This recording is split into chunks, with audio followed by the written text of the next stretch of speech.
Well, hello everyone, it's Paul. I want to talk to you about Japan's 5 pivots. If you've been to Japan with me, you've heard this story before. I determined there were 5 distinct pivots in Japan's history.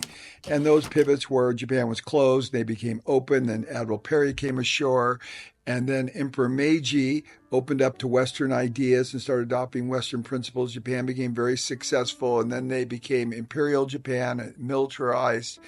And then they were defeated in World War II. MacArthur came ashore and they began to learn Western ideas, principles based on democracy and focus on quality. And then Japan's 5th pivot now is a rearmament that they're going through right now because of the threat of China. Why do I bring all that up? I bring it all up because I've analyzed this very carefully and I've just mused about this countless times about why is Japan successful, or what has been Japan's success recipe.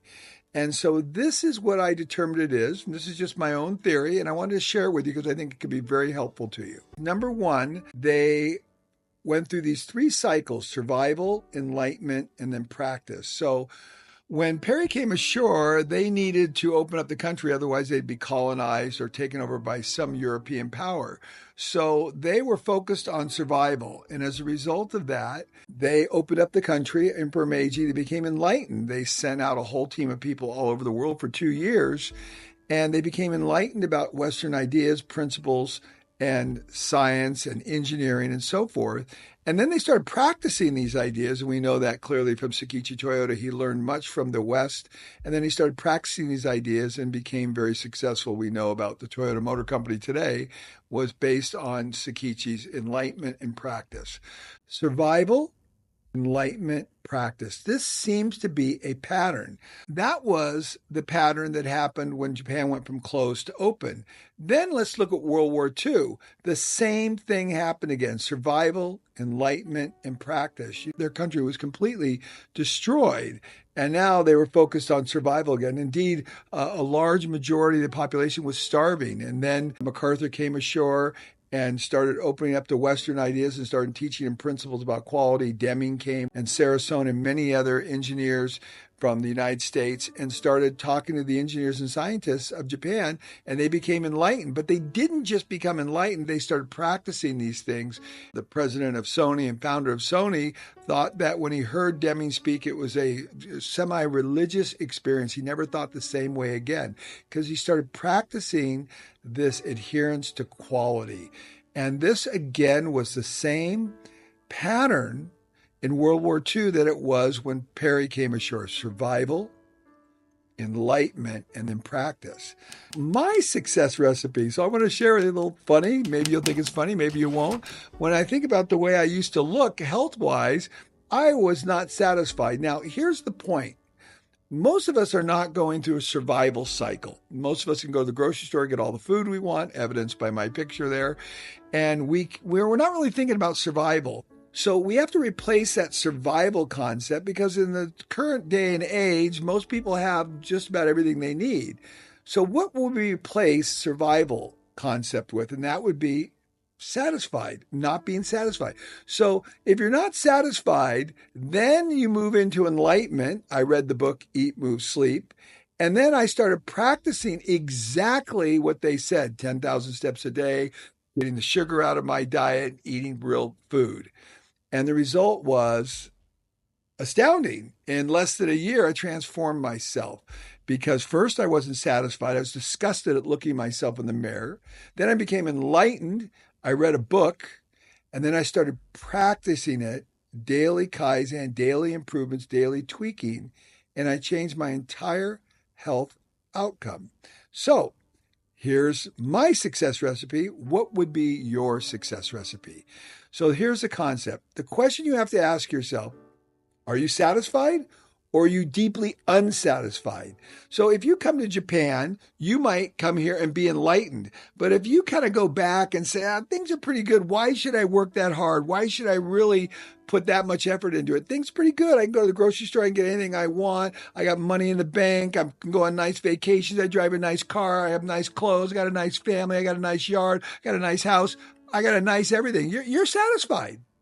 But if for some reason you're not satisfied and you become enlightened, and you start practicing daily Kaizen, this is the magical alchemy. This is the recipe for your success on your lean journey. But if you don't do any one of those, you're going to fail. You're wasting your time and your money coming to Japan, and you might as well go home if you're satisfied. And if you're not willing to go home and start doing the hard work, putting in the daily Kaizen, having the daily morning meetings, having the 3S'ing time, making the improvement videos, inspiring and encouraging your team, this is the daily Kaizen, you might as well go home. You're wasting your time and your money. Transformational success recipe. Any one of these, if you're satisfied or you don't do daily Kaizen, but you come here and you're enlightened, you're not going to get the transformation success recipe. It's just not going to happen. So there's one more concept I want to share with you as I've analyzed the history of Japan and what it is that Japan's doing. And I make these comments as someone who's been to 122 countries. I have seen so much and had so much time to muse and analyze what every other country in the world is doing and how it differs from Japan. And this is what Japan is doing. Japan got three things right. The first thing they got right was they got the politics right. After World War II, they adopted democracy. Very, very important. The second thing they got right was the economics. They adopted a free market system. And the third thing they got right is so critical, and most cultures are missing this, and that's the education. They educate their children in the fundamentals, reading, writing, and arithmetic, and the basics of having a decent life. They're not caught up in a woke agenda, but they're focused on the basics. And you see that when you come to Japan. If you've been to Japan with me, you know I've taken you to schools. You've seen what's going on there. They're practicing good habits. They got the politics right, they got the economics right, and they got the education right. And as a result, they've got the magical alchemy. And that's why when we all come to Japan, we kind of look back and we say, wow, how did they do this?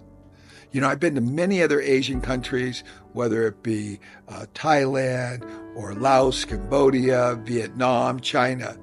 And every one of those countries, Malaysia, Indonesia, every one of those countries is demonstrably different than Japan. Japan is so different, yet they're all Asian countries. Why? Because they got these three things right at a very high level, and they don't deviate. So the question is, have you got the magical alchemy? The magical alchemy for me was I was not satisfied. Then I became enlightened, and then I started practicing it. Japan did it in spades. Are you ready to change your direction?